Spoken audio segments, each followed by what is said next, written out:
Сәлеметсіздер ме, ханымдар? Бүгін сіздермен үйде жасалынатын багеттің рецептісімен бөлісемін.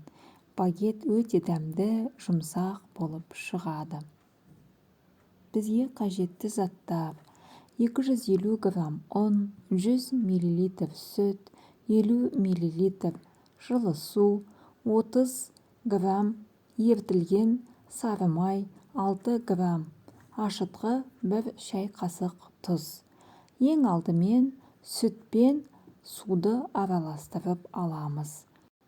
Тұзымызды, ашытқымызды, сұйық майымызды қосып араластырып, ұнды салып, қамыр илейміз.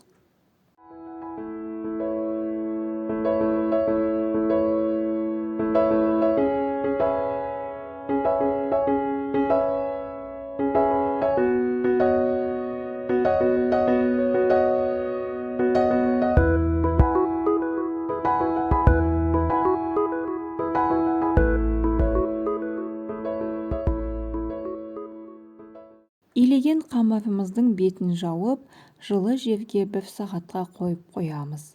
Одан кейін қамырымыз дайын болған кезде оны алып, қолмен жайып, рулет сияқты айналдырып, багет формасына келтіреміз.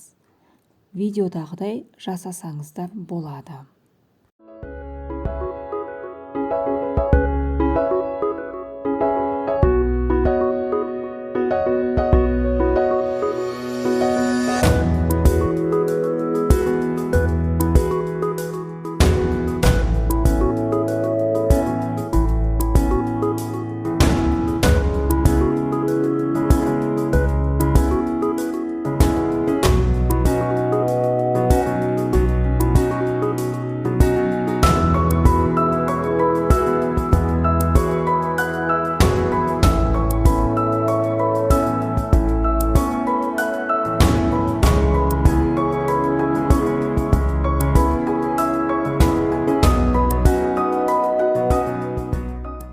Формаға келтіріп алған багетімізді 20 минут бетін жауып қоямыз.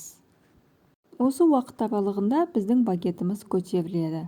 Одан кейін багеттің бетін қалауыңызша әсемдейсіз.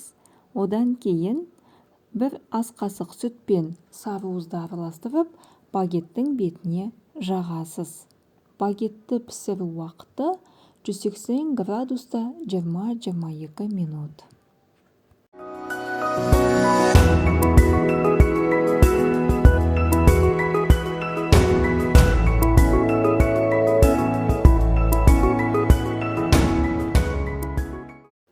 Біздің багетіміз пісті.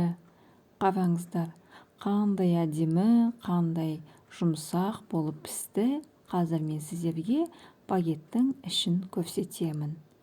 Достар, сіздер де осы рецептпен үйде багет жасап көріңіздер.